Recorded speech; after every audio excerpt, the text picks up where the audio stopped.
Well, hi there and welcome. I'm Colin Daniel from riffninja.com, and this is lesson number 2 in a series of 4 lessons on how to boost our knowledge and make our songwriting skills better, and of course leave us with more options. Now, what I just played is the chord progression to Jimi Hendrix version of Hey Joe.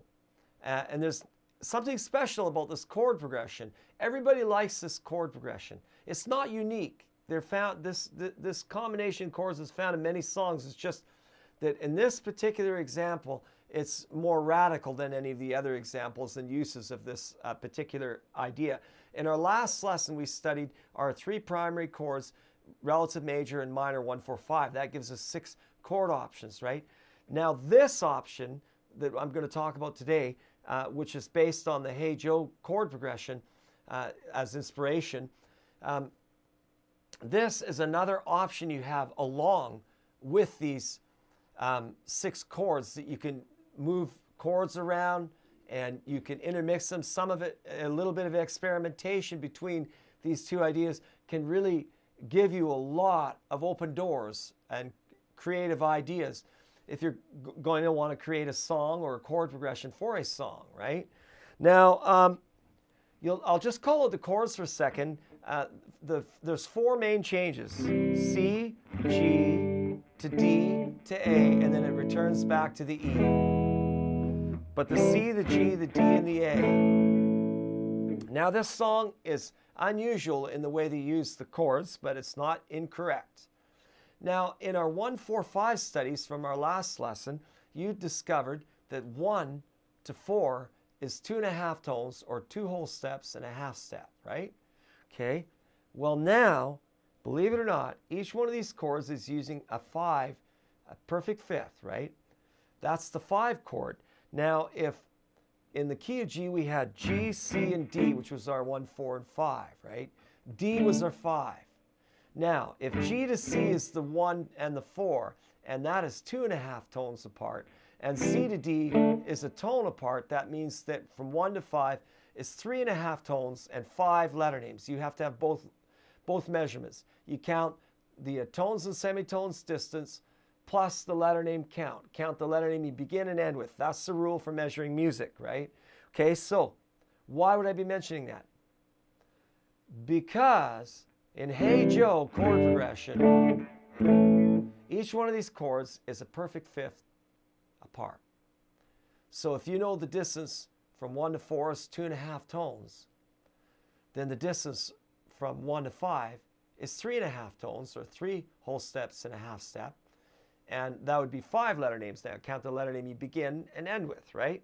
So if we go from the C to the G, you go C to D to E to F to G. Those are the first 2 changes in the Hey Joe chord progression.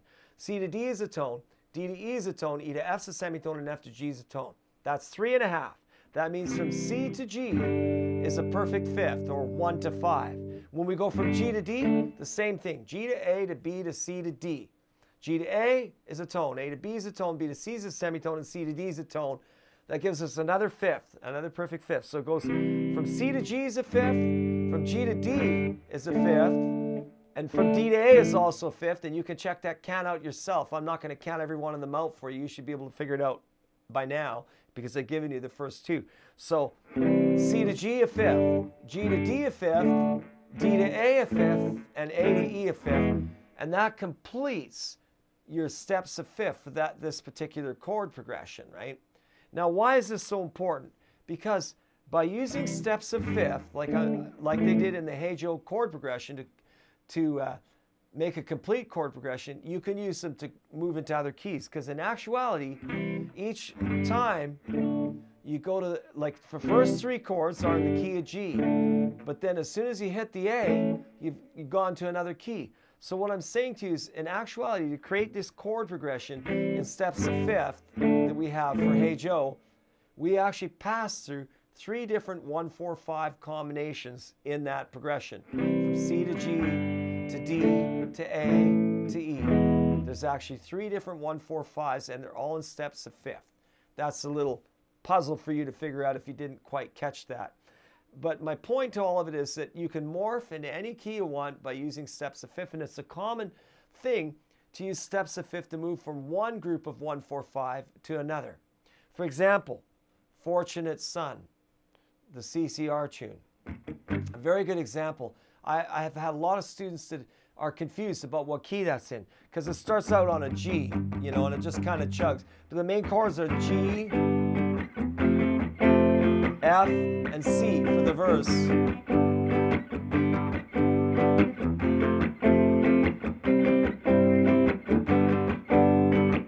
Then the chorus.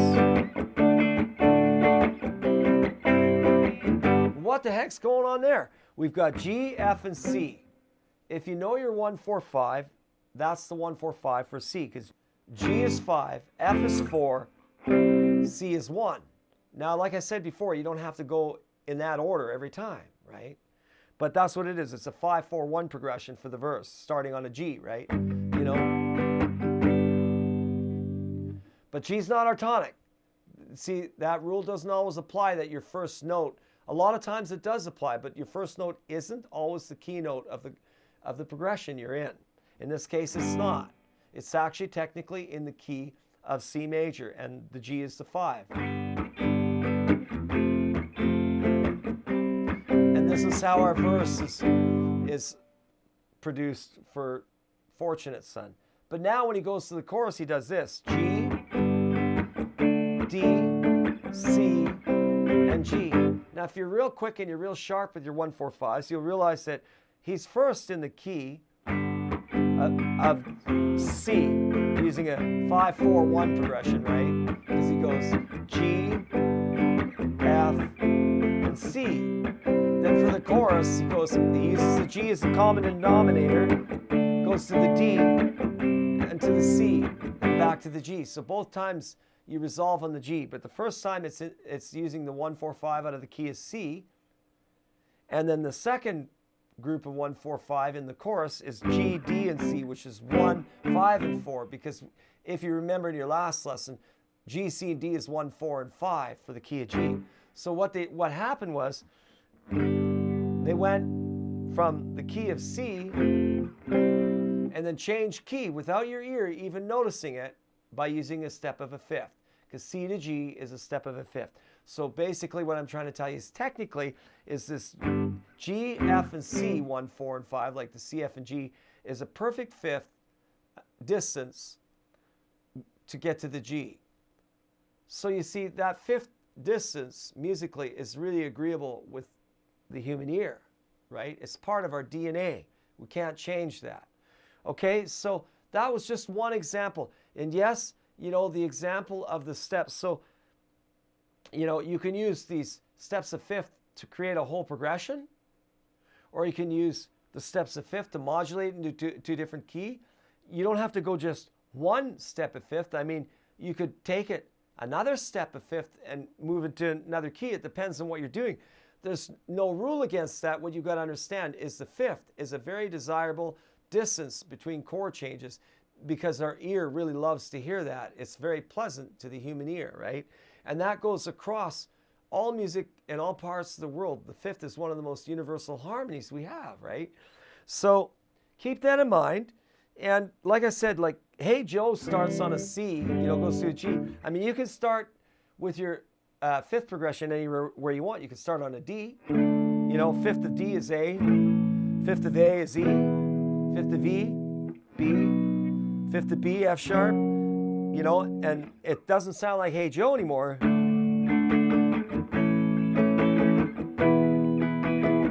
I can put a different strum to it.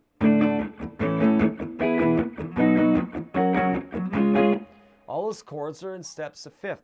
So what I'm saying to you is you could actually write a song combining different keys and using the steps of fifth to get you from one key to the next. And how's that for boosting songwriting ideas, eh?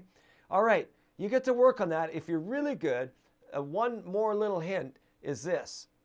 You can actually, if you go through your major chords or your minor chords, you can't mix them at this point, but you can either choose major chords or minor chords. You can follow through and go in steps of fifth, and you can come back to the note you started with if you eventually follow through, and that's called a circle of fifths. A little extra theory there for you to let sink back into the old brain. All right, I hope you've enjoyed this. We'll see you in lesson number 3 for our songwriting boost.